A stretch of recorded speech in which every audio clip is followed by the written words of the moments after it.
Hello and welcome to मध्य मुकाबिल। मैं हूं रबिया खान और आज कुछ निजी मसरूफियात की वजह से रऊफ लासा साहब हमारे साथ मौजूद नहीं होंगे। सबसे पहले नजर डालते हैं आज की कुछ अहम हेडलाइंस पर। सिविलियंस के फौजी ट्रायल पर यूरोपीय यूनियन, बरतानिया के बाद अब अमेरिका ने भी तशवीश का इजहार कर दिया। पाकिस्तानी हुक्मरान आइन में दर्ज मुनसिफाना इंसाफ का एहतराम करें, तर्जुमान अमरीकी महकमा खारजा मैथ्यू मिलर का बड़ा बयान। दूसरी जानिब वजीर आजम शहबाज शरीफ का एटमी प्रोग्राम पर किसी किस्म का समझौता न करने का ऐलान। अमरीकी पाबंदियां बिला जवाज करार, क्या आलमी दबाव पर हुकूमत लचक दिखाएगी। दूसरी जानिब बानी पीटीआई से जेल में बुशरा बीबी, बैरिस्टर गौहर की मुलाकात। बानी पीटीआई ने मुतालबात की मंजूरी के लिए टाइम फ्रेम की शर्त रख दी। चार्टर ऑफ डिमांड हुकूमत के सामने रखने का फैसला। दूसरी तरफ साबिक सदर आरिफ अलवी ने सियासत में हिस्सा लेने वाले तमाम फौजी अफसरान के खिलाफ तहकीकात का मुतालबा कर दिया। 2 जनवरी के मुज़ाकरात में क्या ब्रेक थ्रू हो सकता है। और डिजिटल स्पेस खतरे में, नौजवानों को हुकूमत के सामने मज़ामत करना होगी। बिलावल भुट्टो ने नौजवानों को मशवरा दे दिया। वफाक में बैठे हुक्मरानों पर तंज और तनकीद भी। डिजिटल मामलात ला इल्मी का ताना भी दे दिया। बिलावल की अचानक वफाक पर तनकीद, आखिर क्यों, मामला आखिर क्या है, इस पर भी बात करेंगे। इस वक्त मेरे साथ मौजूद हैं महमल सरफराज, सीनियर सहाफ़ी। इनसे बात कर लेते हैं। अस्सलाम वालेकुम Mahmal. Thank you so much Mahmal for joining. Mahmal, सबसे पहले तो ये बताइएगा आखिर ऐसा क्या हो गया कि मुज़ाकरात जो हैं वो दोनों तरफ से हामी भर ली गई और फिर मुज़ाकरात हो भी गए, जो कि एक इम्पॉसिबल चीज़ लग रही थी इतने टाइम से, वो हो गया कैसे? ये बर्फ पिघली और हुआ क्या आखिर? देखिए रबिया, पहली चीज तो ये है कि दोनों साइड की अगर हम बात करें तो उसमें आपको याद होगा कि हुकूमत जो है वो जब PDM-1 भी थी, बल्कि जब ये हुकूमत ऑपोजिशन में भी थी, पाकिस्तान तहरीक इंसाफ जिस वक्त इक़्तिदार में थी, ये तब भी ये पार्टीज कहती थी कि हमें मिल बैठकर नेगोशिएशन करनी चाहिए, बातचीत। चार्टर ऑफ इकोनॉमी आपको याद है, शहबाज शरीफ साहब उस वक्त कहते थे जब 2018 में PTI की, इमरान खान साहब की हुकूमत थी। PTI हमेशा उस वक्त भी इनकार करती थी। फिर जब PDM-1 आई वोट ऑफ नो कॉन्फिडेंस के बाद, उस वक्त भी ये बातें हुई।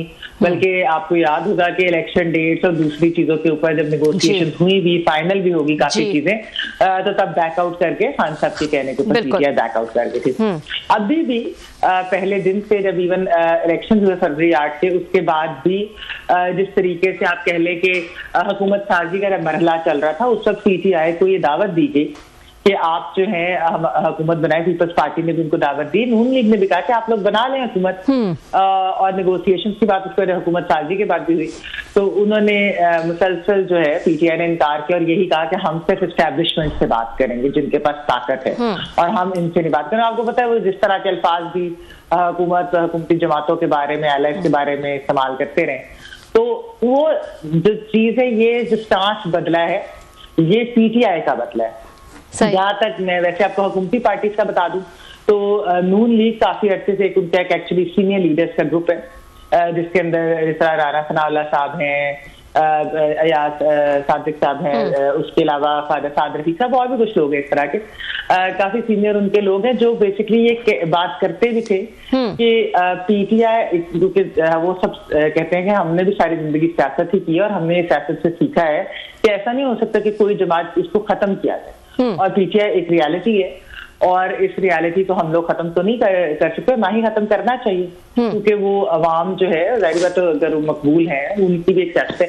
फिर ये भी एक कुछ सीनियर लीडर्स ने PMLN के अंदर ये बात भी की कि देखें, अगर 2018 में हमारे साथ जो ज्यादतियां हुई, इलेक्शन के रिजल्ट हो या बाकी चीजें, केसेस बने, सब कुछ जेलें हुई और वो सब, तो ये अब PTI के साथ भी हुआ है। तो इसलिए अब ये साइकिल खत्म होना चाहिए, क्योंकि ये पीपल्स पार्टी और नून लीग ने तो देखें 90s की सियासत से ये चीज सीखी थी। क्योंकि जब मुशर्रफ का मार्शल लॉ लगा हुई, तो उसके बाद कई सालों के बाद पीपल्स पार्टी और नून ने मिलकर फिर चार्टर ऑफ डेमोक्रेसी साइन किया था, तो उन्हें ये समझ आ गई कि हम एस्टैब्लिशमेंट के हाथों दोनों जमातें इस्तेमाल होती रही एक दूसरे के खिलाफ, तो अब ये नहीं होगा कि हम एक दूसरे की गवर्नमेंट्स डिसलॉज करें। और इसलिए चार्टर ऑफ डेमोक्रेसी के बाद आप देखें, ऐसा नहीं है कि उन्होंने सियासत ही एक दूसरे के खिलाफ की, सारी बात है, गवर्नर आज भी लगा पंजाब में, और जिस तरह की जो चीजें, मेमो गेट आपको याद होगा कि PMLN का उस पर क्या स्टार्ट था, लेकिन उसके बावजूद उन्होंने एक दूसरे की हुकूमतें गिराने की कोशिश नहीं की। मैमल, अगर जेन्युइनली ये मान भी लें कि ठीक है हुकूमत जो है वो हमेशा से मुज़ाकरात पे बिलीव करती है और करना चाह रही थी, उस वक्त हालात अलग भी थे, इकोनॉमिक मुश्किलात बहुत ज़्यादा थी, इंस्टेबिलिटी इकोनॉमिक फ्रंट पे बहुत ज़्यादा थी, फिर खान साहब और जो उनकी एक एग्रेसिव सियासत थी उससे डील करना भी बहुत मुश्किल था।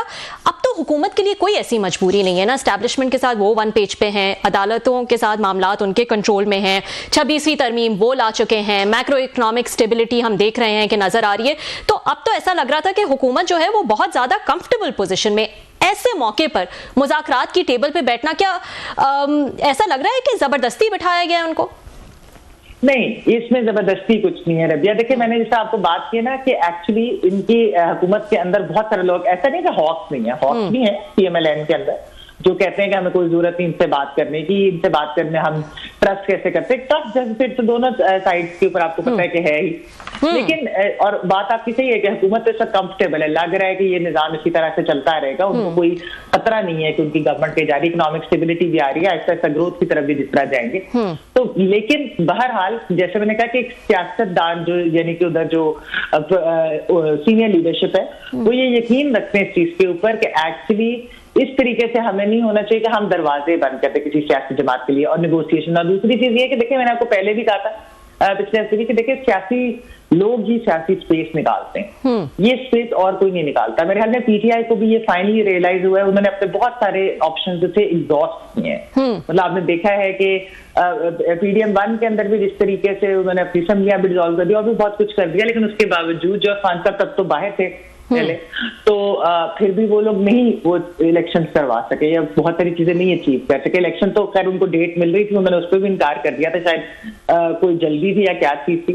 अभी भी आप ये देखें कि फरवरी 8 को जिस तरह के रिजल्ट है, सब कुछ हुआ, एक मोमेंटम बन सकता था, लेकिन फिर भी हमने देखा कि ये जो सिर्फ होता था कि हमने स्टॉर्म करना है कैपिटल, और एक जो ये जो रुझान इस तरीके से अभी फाइनल कॉल जिस तरीके से दे दी गई और फिर वो फाइनल कॉल हमने देखा कि क्या हुआ, तो मेरे ख्याल में उन्हें एक चीज ये भी समझ आ गई कि एक तो एस्टैब्लिशमेंट हमसे बात नहीं करना चाहती और इससे हमें बात तो सियासी बातों से ही करनी पड़ेगी। दूसरा ये कि उन्होंने सड़कों पर आकर भी उसका भी देख लिया कि उससे मतलब जाहिर बात है, वैसे तो जिंदगी भी लोगों की मुतासिर होती है और भी बहुत सारी चीजें हुई, लेकिन ये कि सियासी फायदा उनको नहीं हुआ उसका।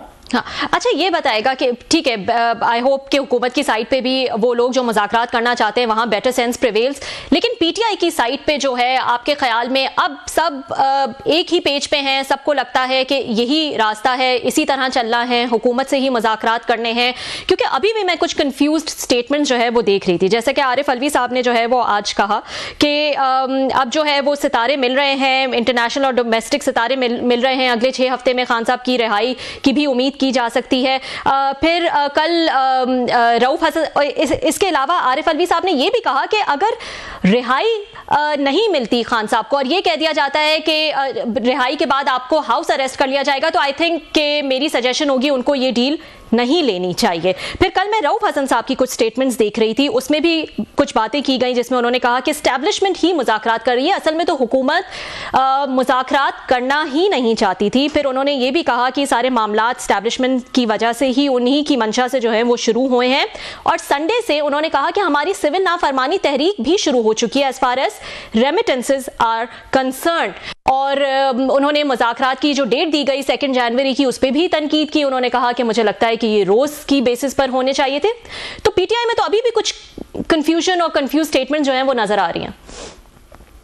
देखिए, बिल्कुल कंफ्यूजन तो है, लेकिन मैं आपको ये जरूर बताती चलूं कि अगर आप प्राइवेटली बहुत से पीटीआई के मोस्टली लोग इधर है जो खासतौर पर पार्लियामेंट का हिस्सा है, वो तो इस फेवर में हैं कि बातचीत होनी चाहिए, और वो आज से नहीं है, वो पहले भी यही कहते थे कि बातचीत होनी चाहिए। लेकिन हमने देखा है कि एक एग्रेशन जो है वो सोशल मीडिया के ऊपर भी है, और जो कुछ लीडर्स बाहर है, मुल्क से बाहर है, उन लोगों की तरफ से भी इस तरह का है। और एक सोच तो होती है, जाहिर बात है हर पार्टी में हर तरह के लोग होते हैं, लेकिन असल डिसीजन मेकिंग जो है वो तो खान साहब के पास है, यानी जो वीटो पावर तो खान साहब के पास है। अगर कोई स्पॉइलर भी होगा कल को नेगोशिएशन का, ये सही चल भी रही है और एंड के ऊपर कोई नहीं, तो वो तो खान साहब होंगे। ये इधर के लीडर्स तो ये चीज जो है वो कहते भी रहे होंगे खान साहब को, तब भी जब तक खान साहब ने इजाजत नहीं दी होगी तो ये नहीं हुआ होगा। जहां तक ये बात है कि हुकूमत नहीं करना चाहती थी और एस्टैब्लिशमेंट ने बिठाया, ऐसा अभी तक तो खैर मतलब मैंने तो ऐसी कोई बात नहीं सुनी।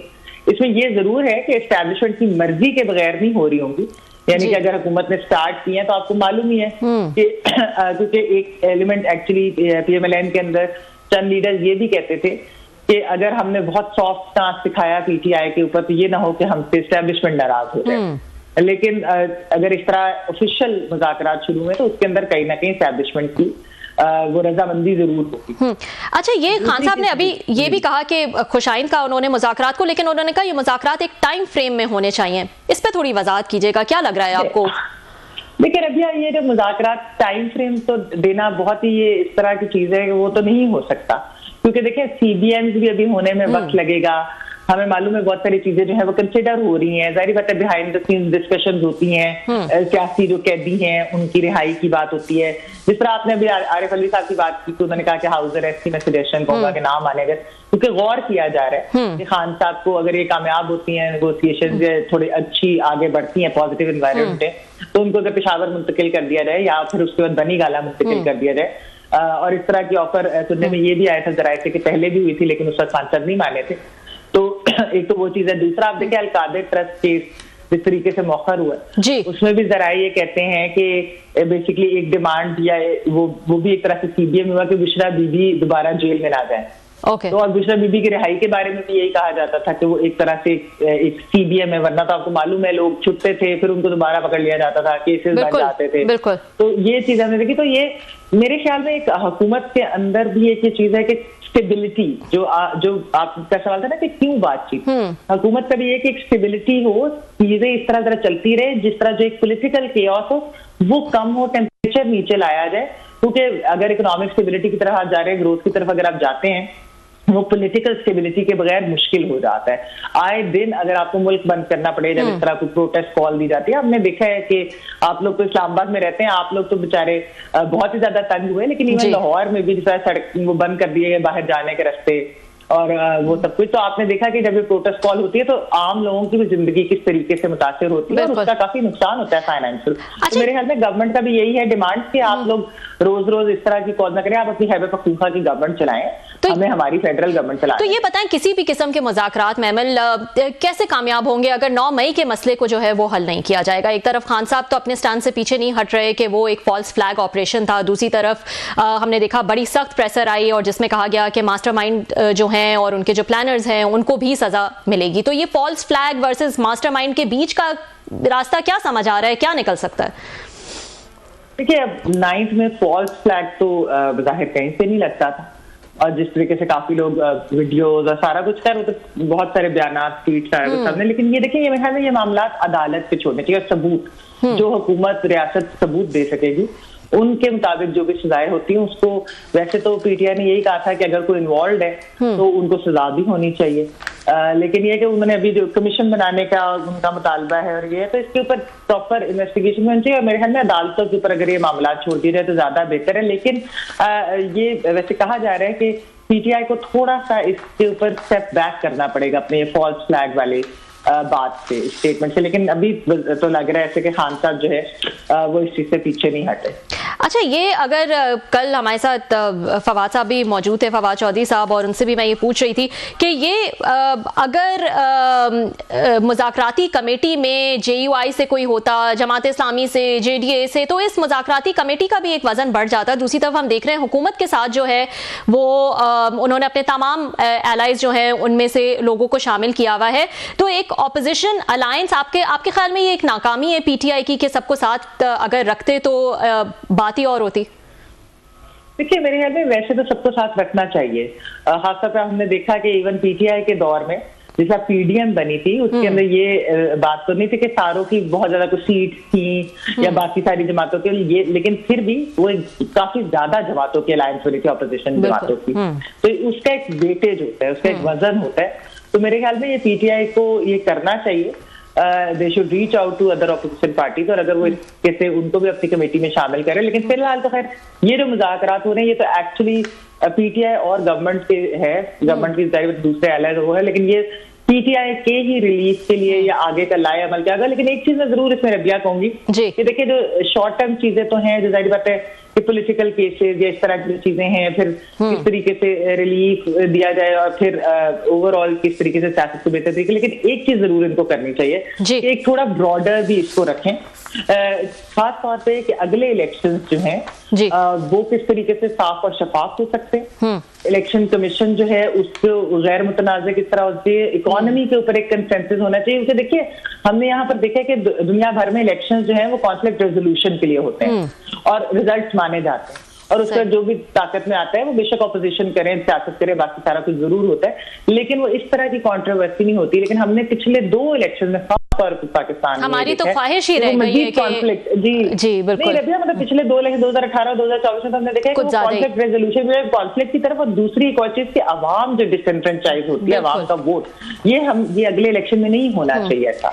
अच्छा, आपको लगता है मैमल ये भी कुछ ऐसा भी सुना जा रहा है कि मुज़ाकरात इसलिए जरूरी हो गए, खान साहब को एंगेज करना जो है वो भी इसलिए जरूरी हो गया कि इससे पहले कि इंटरनेशनल कोई प्रेशर आता, बाहर से कोई बात होती, आपको पता है पीटीआई कितना ज्यादा जो है वो डिपेंड कर रही है ट्रम्प एडमिनिस्ट्रेशन पर, अगर वो 20 जनवरी से अपना ओहदा संभालते हैं, उस वक्त कोई बात आए तो बड़ी शर्मिंदगी होगी कि उनके कहने पे कुछ करना पड़े। इससे पहले ही जो है वो ये अमल, ये प्रोसेस जो है वो शुरू कर दिया जाए। इस बात में कितना वजन है आपके ख्याल में? देखिए इंटरनेशनल प्रेशर जो है, स्टेटमेंट्स वगैरह तो फिर भी थोड़ी बहुत कभी पहले भी आई होंगी, ह्यूमन राइट्स आपको पता है उनके बारे में आई है, लेकिन अगर ये देखा जाए तो मैं इसको ज्यादा डोमेस्टिक पॉलिटिक्स से देखती हूँ, की लेंस से देखती हूँ। तो मुझे जो मैंने आपको बात की कि हुकूमत चाहती है कि अगले चंद साल जरा स्टेबिलिटी से गुजरे, बजाय इसके कि आए दिन जो है वो कोई क्लैशेस हो, कंफ्रंटेशन हो पीटीआई के साथ। जाहिर बात उनकी भी एक सूबाई हुकूमत है, उनका भी सबसे ज्यादा सीट्स है नेशनल असेंबली के अंदर, फिर वैसे भी वो काफी एक मकबूल जमात है, तो वो वाली चीजें वो चाहते हैं कि मिल बैठकर हम इस चीज को रिजॉल्व करें। एक चीज जो आई थिंक के सियासतदानों को रियलाइज करनी चाहिए वो ये भी है कि ये जो हाइब्रिड निजाम है, जिस तरीके से ये परमानेंट होता जा रहा है, तो इसको ग्रेजुअली आहिस्ता आहिस्ता इसको कैसे रोल बैक किया जाए। और रोल बैक ये नहीं होगा अगर सारी सियासी जमातें सिर्फ अपनी बारियों का इंतजार करती रहे और वो ये इंतजार करती रहे कि हम सेम पेज या 1 पेज पे रहेंगे, जब तक फॉल आउट नहीं होता तो अगली जमात का तब बारी आएगी। ये नहीं होना चाहिए। ये सियासतदान अगर अपनी रूल्स ऑफ द गेम तय कर लें तो इनके लिए बहुत बेहतर होगा और हमारी जमहूरियत के लिए भी। अच्छा, ये थोड़ा सा आपके पास बड़ी खबरें होती हैं, ये आजकल क्या चल रहा है पीपीपी और हुकूमत के फ्रंट पे? आज भी बिलावल साहब ने बड़ी सख्त जो है वो बातें की हैं। बातें तो उन्होंने इंटरनेट के हवाले से ही तनकीद की है, लेकिन इस इंटरनेट की तनकीद के पीछे असल बात क्या है, क्या तहफ़्फ़ुज़ात हैं ऐसे? देखिए रबिया, असल में पीपल्स पार्टी का तो वैसे तो वो हुकूमत के साथ है, लेकिन कैबिनेट के अंदर वो नहीं है। और हमने ये देखा है कि पीपल्स पार्टी गवर्नमेंट को जो चीजें जायज है उन पर क्रिटिसाइज भी करती है, और जहां पर सपोर्ट करना होता है वहां पर वो सपोर्ट भी करती है। यानी कि आप देखिए 26वीं आईनी तरमीम के अंदर किस तरीके से पीपल्स पार्टी ने जो है वो ज्यादा लेग वर्क था, सारा कुछ कोशिशें उन्होंने ही की। लेकिन जब इंटरनेट की बंदिश, तो बिल्कुल सही बात है कि जिसके ऊपर बोलना भी चाहिए, पीपल्स पार्टी को भी, बाकी जमातों को भी बोलना चाहिए, क्योंकि ये डिजिटल राइट्स जिस तरीके से खत्म किए जा रहे हैं, जिस तरीके से हुकूमत ये फायरवॉल की इंस्टॉलेशन, वीपीएन का एक पूरा मजाक बन गया, एक्स अभी तक बंद है, बाकी भी चीजें हो रही है, तो इस पर पीपल्स पार्टी की कुछ जो डिमांड जो भी है, जाहिर बात है कोलिशन पार्टनर्स की होती हैं। हमने 2008 में भी देखा पीपल्स पार्टी के जो कोलिशन पार्टनर थे उनकी भी डिमांड होती थी। तो कोलिशन गवर्नमेंट के अंदर फिर पीडीएम-1 में भी हमने देखा कि वो एक दूसरे को जो है वो करते हैं, अकोमोडेट करते हैं। कुछ उनकी इस तरह की रिलेटेड टू प्रोविंशियल रिसोर्सेज उनकी कुछ हैं, कुछ उनकी पंजाब हुकूमत से कुछ उनकी डिमांड है। तो इस तरह की चीजें तो होती रहती है कोलिशन पार्टनर्स के अंदर, लेकिन ऐसा नहीं है कि हुकूमत को कोई खतरा है कि पीपल्स पार्टी अलहदा हो जाए। लेकिन हुकूमत की तो फिर थोड़ी सी मैं कहूंगी कि इनएफिशिएंसी नजर आ रही है। 26वीं तरमीम में पीपल्स पार्टी ने बड़ा साथ दिया, बड़े एक्टिव थे बिलावल साहब, और बड़े मौलाना के घर के चक्कर लगाए, और 26वीं तरमीम फिर हमने देखा किस तरह से पास हुई। फिर उसके बाद से जो है वो कुछ नाराजगियां जो हैं वो उनकी नजर आ रही हैं कि जो हुकूमत ने वादे किए वो पूरे नहीं कर सके, चाहे वो पंजाब में पावर शेयरिंग के हवाले से हो, फिर हमने देखा सिंध में जो मीटिंग हुई थी बिजनेसमैन की विद आर्मी चीफ, उसके बाद कुछ जो है वो चेंजेस देखी गई थी वहां कुछ इंपॉर्टेंट पोस्ट पे, तो वो नाराज नजर आ रहे हैं। दूसरी तरफ 26वीं आईनी तरमीम में जो वादे मौलाना साहब से किए थे उसको भी हुकूमत नहीं पूरा कर पा रही है। तो हुकूमत के फ्रंट पे मुश्किलात तो है ना? देखिए वो इस तरीके से कि कहीं ना कहीं, लेकिन इसका मिडिल ग्राउंड निकालेंगे, कोई ना कोई चीज करके रिजॉल्व जरूर इन चीजों को करेंगे। पीपल्स पार्टी ने ये खाली 26वीं तरमीम के बाद भी, पहले भी ये तहफ्फुज़ात जो पंजाब से रिलेटेड थे, इवन जो आपके लिए क्लाइमेट चेंज फंड से रिलेटेड थे, और भी जो चीजें थी, सिंध से रिलेटेड थी, वो पहले भी सामने और पब्लिकली भी लेकर आ चुके हैं, ऑन द रिकॉर्ड भी लेकर आ चुके हैं, मुराद अली शाह साहब भी, पीपल्स पार्टी के दीगर रहनुमा भी, और इसके ऊपर एक्चुअली नून के भी सीनियर लीडर्स ये कह चुके हैं कि पीपल्स पार्टी के जो तहफ्फुज़ात हैं उनको दूर करने चाहिए। मेरी मुतक़िदा होता है कि सारी डिमांड्स तो नहीं मानी जाती, लेकिन कोई ना कोई, लेकिन काफी चीजें जो है वो हो जाती हैं आपस में तय और फिर उसको आगे बढ़ाया जाता है। तो मेरे ख्याल में हुकूमत को इसके ऊपर एक्चुअली गौर करना चाहिए कि पीपल्स पार्टी को बात कह रही है तो कोई उसमें वजन तो होगा, लेकिन ये भी है कि एक तरह से हुकूमत इस चीज में भी थोड़ी सी कंफर्टेबल है कि हमारी हुकूमत तो अभी कहीं नहीं जा रही, तो शायद ये भी वजह हो कि वो फौरी उसके ऊपर नहीं कोई काम करे, लेकिन ये रिजॉल्व होनी चाहिए कोलिशन पार्टनर्स को इस तरीके से। ठीक है, जाते जाते ये बताएगा महमल, आपका काफी वक्त ले लिया मैंने, 2 जैन वाली जो मीटिंग है उसमें क्या हो सकता है, क्या उम्मीद की जा रही है? इस दफा तो आपने देखा कि पीटीआई की तरफ से सिर्फ असद कैसर साहब ने पार्टिसिपेट किया, कहा जा रहा है कि अगली मीटिंग में तमाम लोग शामिल होंगे, 7 अरकान जो कमेटी के हैं वो तमाम लोग शामिल होंगे। उससे पहले ये भी उम्मीद की जा रही है कि खान साहब से भी मुलाकात करा दी जाएगी मुज़ाकराती कमेटी की। तो 2 जैन के मुज़ाकरात को आप कैसा देख रही हैं, ये भी माइंड में रखते हुए कि 6 को जो है वो 190 मिलियन पाउंड केस का फैसला भी उम्मीद की जा रही है क्या आएगा? देखिए, इसके अंदर तो ये है कि मेरी अपनी जो अब तक की इतलात है वो यही है कि ये भी क्योंकि मीटिंग बहुत अच्छी एनवायरनमेंट के अंदर हुई, बड़ी पॉजिटिव इसके ऊपर बातचीत हुई। 2 जैन को जाहिर बात आगे इनकी डिमांड्स वो सब ऑफिशियली भी शायद आ जाएगी एक तरीके से जो बाज़ाब्ता तौर के ऊपर, लेकिन ये कि कोई उसी एक मीटिंग के अंदर कोई ब्रेक थ्रू हो जाएगा या ऐसा कुछ हो जाएगा, तो मेरा नहीं ख्याल, जिस तरह खान साहब ने भी डेडलाइन की बात की या कोई वो तारीख तय कर दें कि जिसके अंदर ये सारा कुछ हो जाए, मेरे ख्याल में ये इसके अंदर इतनी जल्दबाजी नहीं होनी चाहिए। इन चीजों में वक्त तो लगता है, और खास तौर पर जब इतना आपके दरमियान मिसट्रस्ट हो, बिटरनेस हो, सारा कुछ आपको पता है कि किस तरीके से यहाँ पर चलता रहा कितने सालों से, तो उसको थोड़ा थोड़ा टाइम तो लगेगा। लेकिन ये मेरी उम्मीद जरूर है इन सियासतदानों से, सब मंजे हुए सियासतदान है, कि ये जमहूरियत को हाइब्रिड के ऑल्टर के ऊपर सेक्रीफाइस नहीं करेंगे, एंड होपफुली ये आपस में ही मामला तय करके, और जो डिसइनफ्रेंचाइज अवाम होती रही है वो आइंदा से नहीं। जी, बहुत बहुत शुक्रिया महमल फॉर ज्वाइनिंग अस। उम्मीद की जा रही है कि 2 जनवरी से पहले जो मुज़ाकरात जो 2 जनवरी को होने, उससे पहले कुछ ऐसे सीबीएम मेजर्स जो हैं वो ले लिए जाएं, या उस मीटिंग में कुछ ऐसे सीबीएम मेजर्स लिए जाएं ताकि मुज़ाकरात में जो है वो कुछ पेशरफ्त देखी जाए। देखना ये भी होगा कि 6 जनवरी को जो 190 मिलियन पाउंड केस का फैसला जो कहा जा रहा है कि आ जाएगा, वो भी आता है कि नहीं, और फिर उसका जो भी फैसला आता है उसका क्या असर पड़ेगा इन मुज़ाकरात पर। वक्त हुआ एक छोटे से ब्रेक का, ब्रेक के बाद हम कुछ मजीद खबरें डिस्कस करेंगे।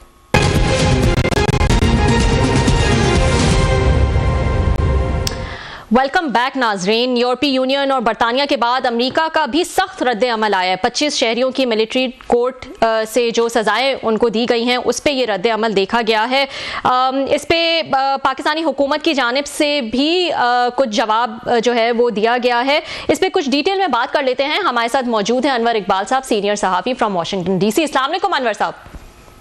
वालेकुम अस्सलाम। अनवर साहब, thank you so much for joining. आपकी गहरी नज़र रहती है अमेरिका के हवाले से, जो उन्होंने स्टेटमेंट दी है पाकिस्तान में मिलिट्री ट्रायल के हवाले से, आपको मालूम ही होगा यूरोपीय यूनियन और बरतानिया ने भी स्टेटमेंट्स दी थी, और कल जो है फिर हमने देखा कि अमेरिका का भी रिएक्शन आया है। इसको कैसे देख रहे हैं आप?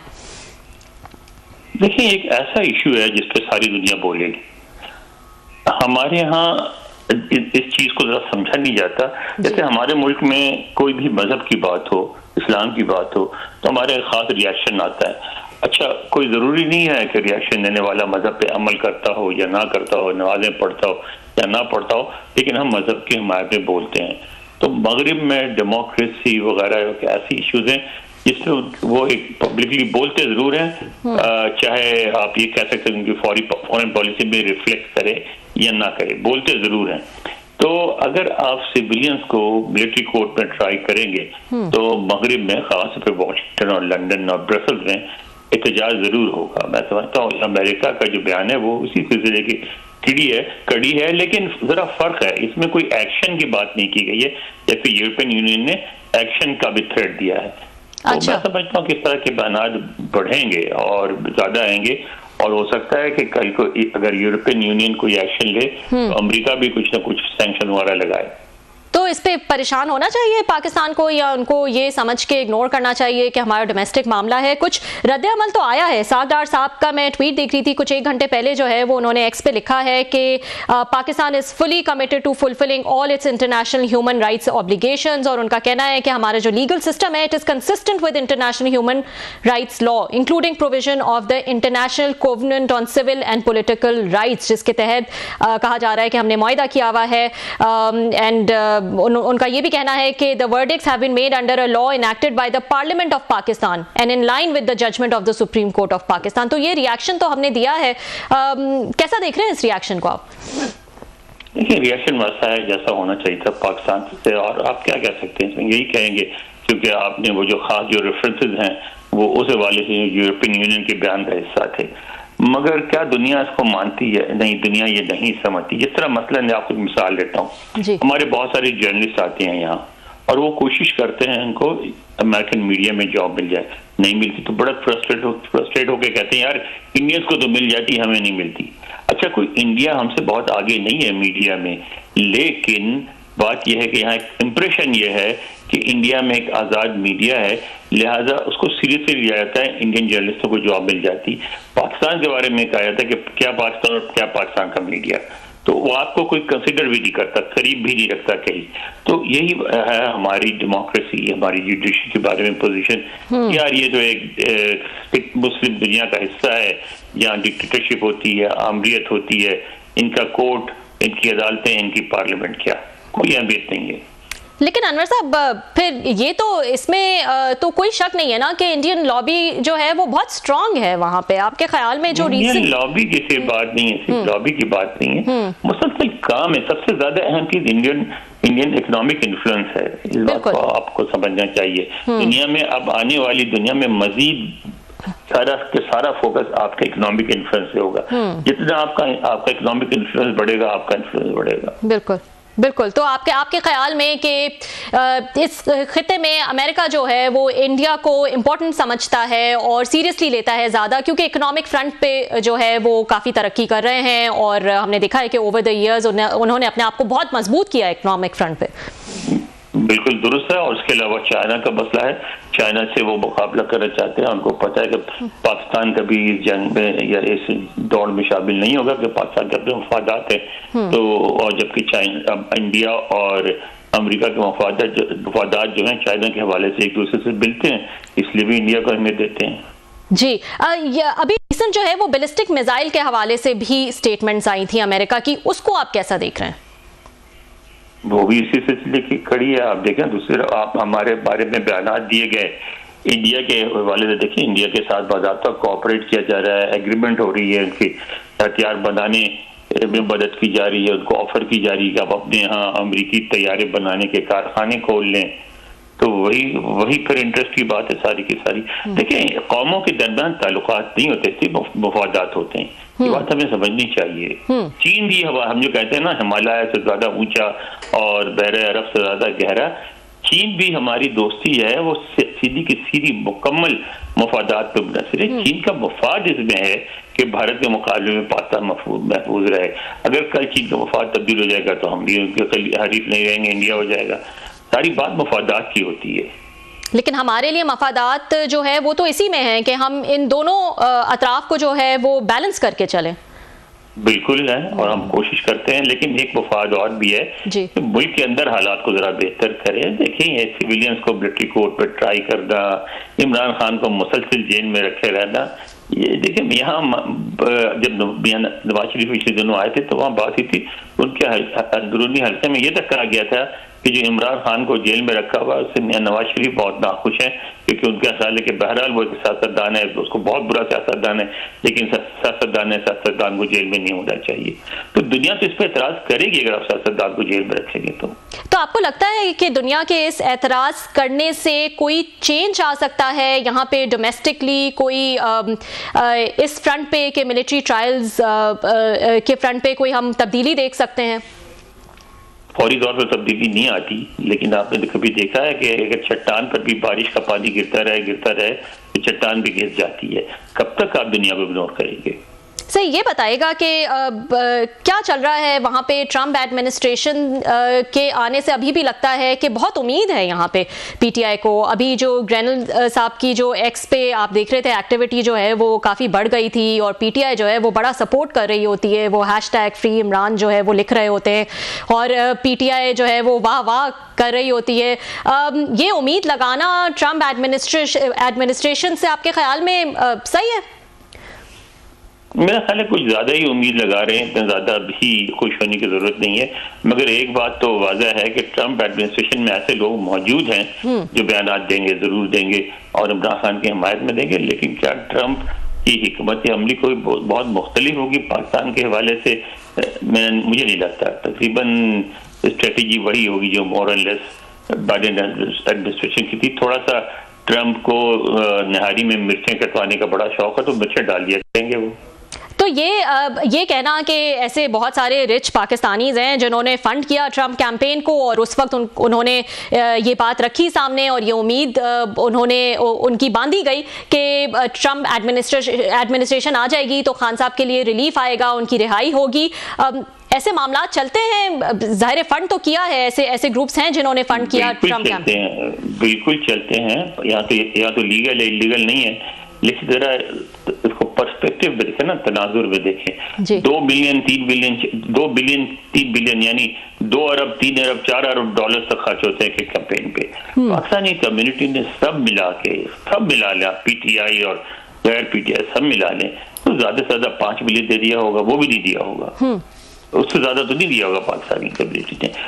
तो फिर जब 4 बिलियन की गेम हो, उसमें 3 बिलियन की गेम हो तो 5 बिलियन कहाँ, 1,000 मिलियन का 1 बिलियन होता है, तो 5 बिलियन वहां कहाँ मैटर करते हैं। दूसरी बात है कि अगर पाकिस्तानी क्या कोई भी मुसलमान लॉबी अगर ज्यादा रकम दे तो यहाँ मीडिया में हंगामा हो जाता है कि मुसलमान दहशतगर्द आ गए, मुसलमान दहशतगर्दी शुरू करेंगे, ये करेंगे। कोई मुसलमान इस तरह खुल के पैसे दे भी नहीं सकता यहाँ। ये बताएगा अनवर साहब, आपका काफ़ी जो है आप एक्सपर्ट है इन इश्यूज़ में, अमेरिकन जो पॉलिटिक्स है, क्या बाइडेन एडमिनिस्ट्रेशन जाते जाते ट्रम्प के एजेंडा में डाल के जा रही है ये चीज़ें कि पाकिस्तान के मिलिट्री ट्रायल पे बात करना या फिर उनके बैलिस्टिक मिसाइल पे बात करना? देखें, एक बात ध्यान में रखें कि जब इलेक्शन का रिजल्ट आता है ना, उसके बाद से ही ये जो आने वाले एडमिनिस्ट्रेशन के लोग जाके इन दफातर में बैठना शुरू हो जाते हैं, टीमें जाती हैं, व्हाइट हाउस में भी, स्टेट डिपार्टमेंट में भी, डिफेंस डिपार्टमेंट में भी, मिनिस्टर ऑफ इंटीरियर में भी, और उनके साथ काम शुरू कर देती। तो इस वक्त जो भी बयान आता है वो बयान तो बाइडेन एडमिनिस्ट्रेशन का ही होगा, उसका क्रेडिट या नुकसान नफा सारा उनके खाते में जाएगा, लेकिन उसमें इनका मशवरा शामिल होता है। ऐसा नहीं होता कि उनके मशवरे के बगैर इस तरह के बयान आती है। सही, बहुत बहुत शुक्रिया अनवर साहब फॉर ज्वाइनिंग अस। वक्त हुआ एक छोटे से ब्रेक का। ब्रेक के बाद हम एक और टॉपिक डिस्कस करेंगे।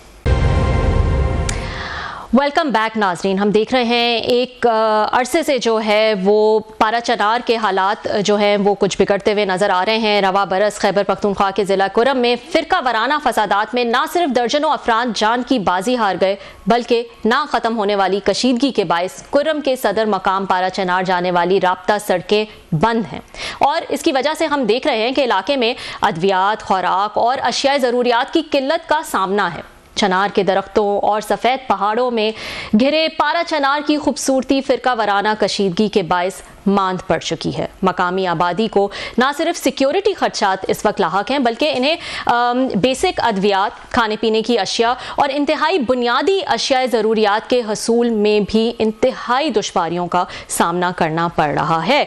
वैसे तो वहाँ के लोग एक अरसे से इन तनाज़ात की वजह से सफ़र कर रहे हैं, लेकिन इट्स हाई टाइम नाउ सियासतदान जो ज़्यादातर अपना वक्त सियासी उलझनों को सुलझाने में लगा देते हैं, उनको चाहिए कि वफाक और सूबाई दोनों हुकूमतों को चाहिए कि मिलकर बैठें और मामला जल्द से जल्द हल करें। आज के लिए इतना ही, कल आपसे फिर मुलाकात होगी। अल्लाह हाफ़िज़।